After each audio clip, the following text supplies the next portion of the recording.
Sing. Shoot! Let me get him. Shoot! Let me get him. Shoot! Let me get him. Shoot! Let me get him. Shoot! YWC, this is your wrestling genius Marco Rose, and I'm back on the GOG channel. And basically, it's called the breakdown of WWE. And let me explain this to you. What I'm gonna do. I'm basically gonna be breaking down each division with the World Heavyweight title picture, the mid-card title picture, the tag team title picture, and even the Divas title picture. Now, the first thing I'm finna state off is I feel like WWE should unify the World and WWE title, meaning there should be only one champion in the WWE. Now, my reasons for this is because, okay, you have the WWE title, you have the World title. It's kind of up and down with the World title, but the main focus is the WWE title. And WWE has, made the World Heavyweight title, the second-rate title, which, okay, yeah, it is because the company is called WWE, is not called World Heavyweight title, WWE, whatever. So, and just how they've been treating the World Heavyweight title, like at WrestleMania when you had Edge and Alberto Del Rio for the World Heavyweight title, and that was the first match of WrestleMania. Would they ever do that with the WWE title? Hell no. Would they ever consider doing that with the WWE title? Hell no. So, basically what you have is that kind of feel sorry for you belt, just, to slap on them. And they have been kind of doing it and making it not prestigious as it should. They've been kind of devaluing it. Cases in point when they gave it to Jack Swagger with after his little Money in the Bank win, and they threw it on him. And the thing with Swagger, like even before this, Swagger was losing to Santino Marella.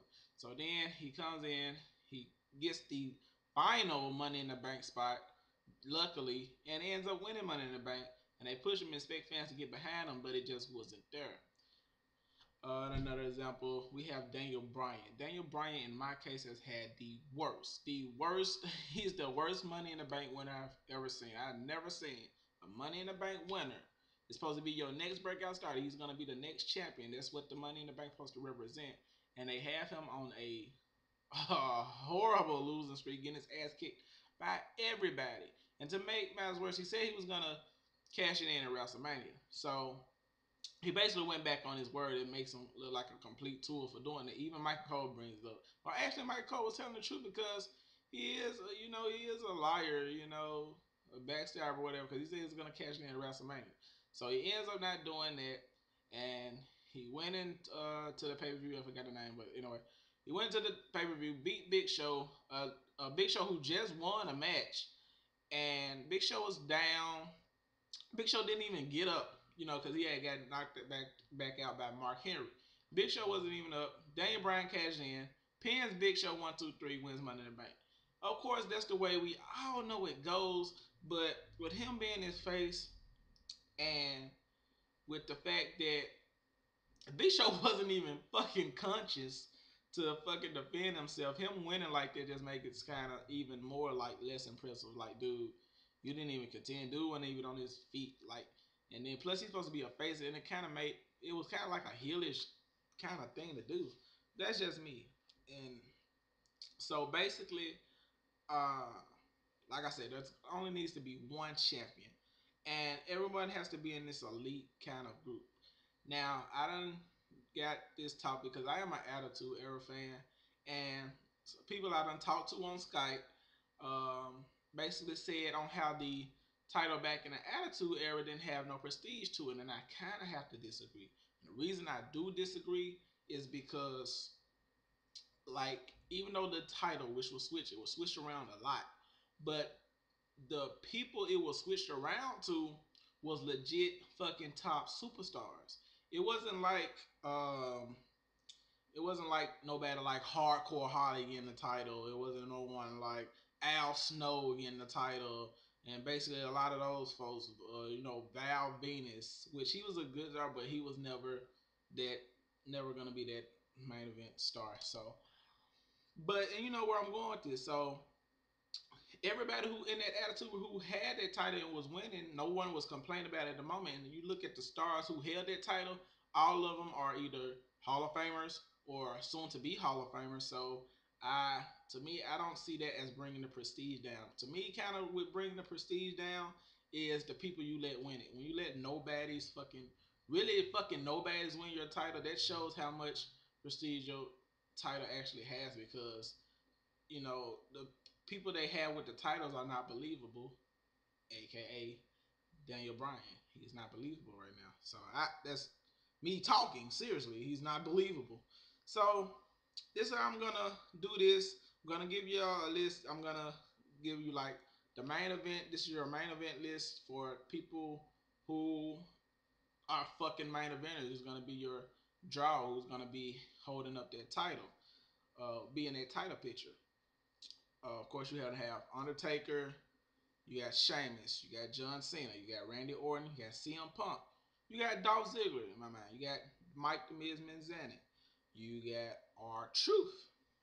Yeah, I can see in the right circumstances, I can see R-Truth, but it has to be WWE has to do that well for that to happen. But I see him as a main eventer. Mark Henry, Chris Jericho. Now that he's back, Alberto Del Rio, Big Show, Christian, Triple H, Booker T, Kane, Rey Mysterio. That's your Elite World Championship title contenders picture right there. I will keep the U.S. title and the IC title because you have this to me, the stacked mid card who's gonna be elevated someday. Now, I'm not saying that all these they're gonna stay in the mid card all their life, but right now that's where they are, and they're gonna be elevated soon enough. But right now, this is where they are. And in the mid card picture, you got Tyson Kidd, Zack Ryder, Sin Cara, Alex Riley, Brodus Clay, Cody Rhodes, Daniel Bryan, Wade Barrett, Jack Swagger, Kurt Hawkins, Drew McIntyre, Jinder Mahal, Justin Gabriel, Kofi Kingston, Evan Bourne, Ted DiBiase, Tyler Ricks, Trent Beretta, William Regal, Mason Ryan, Hunico, Heath Slater, Santino Marella, and David, oh my fucking God, Otunga. So, you got those mid-card, talent that these two with having the US and the IC title, with that mid card being so stacked, that'll be a good thing to still have. You can have the IC title, defended on Raw, the US title stuff defended on, SmackDown, but still it's gonna be evolved around all these wrestlers with both titles like that, because with it being so stacked, and that's like kind of the reason why WWE had the two titles in the first place, because you look at a roster back when I had like in 2002, 2003, such and such, they had a pretty fucking stacked roster. Y'all go check out that roster they had. It was fucking stacked. So that's the reason why you had to have two titles. You had to, because it needed it. So, but right now you see as WWE current roster, not so stacked. Not the top level main eventers you had back in like 2000 and the Attitude Era so far. So you still got a great roster here. You still got a great roster, but this roster kind of reminds me kind of like it can be on the same level as when you had in the golden age when you had Hulk Hogan, the Macho Man, and Piper, stuff like that. I'm not saying they're the same exact stars. I'm not trying to say they're the same or anything, but I'm just saying kind of what you got, because back then you had one champion, you had a great mid card talent, and a lot of their mid carders was Hall of Fame bound, like a majority of their mid carders. So that's kind of what you gotta kind of do with this mid card that we have here now. So now we go to tag team division. You got you have teams, you have good teams there. I think that you have some good teams and teams that can actually bring back to make this credible division again, because you don't need a lot of teams, and a lot of teams, because the Dudley Boys, Edge and Christian and the Hardy Boys had a rivalry what lasted a year in tag team division. So you just don't need many, but you need a couple to make it legit and keep it going. And even with the ugly ass tag team title belts, you want to still have you some good legit tag teams. And some of them you have here. You got Airboom, the Usos, good team. Epico and Primo, good team. But they can bring some teams back who have been gone. They can bring and the team that they got rid of, which I don't know why, they could bring back Slater and Heath Slater and Justin Gabriel. They could be back as a tag team. They could team up Mason Ryan and Michael McGillicuddy. Now, Michael McGillicuddy and him never got over his heel, so this would be a good way to push him maybe as a face tag team. And surprisingly, you have JTG still there, so you can put, hell, try to bring back Crime Time. You know, hey, they was a good tag team too. They can bring them back, do something. You still have Tyson Kidd there. Bring back D.H. Smith, Hart Dynasty. So there you have 1, 2, 3, 7 tag teams. And now we go to our Divas division. Okay. We personally know the Divas who have great in-ring ability. The ones who really don't have the great in-ring ability but have the real good looks, bring back the bikini contest. Bring back the bra and panties match. I'm just saying, people will love it. People be interested in the Divas again. I mean, something. I mean, that just helps to bring attraction to that freaking division. So, I think basically that's all that I wanted to cover as far as on the breakdown of WWE and how it would make things so much better in WWE. That's really how I feel on it, and I want to know what y'all think because, like I said, I mean, with WWE having so many pay-per-view. Oh yeah, and this is what I want to get on the TV shows. The TV shows you got Raw, SmackDown, and of course you have superstars. Now, with you having the one champion, with one champion, you showcase your one champion on both shows. He can be showcased on both shows.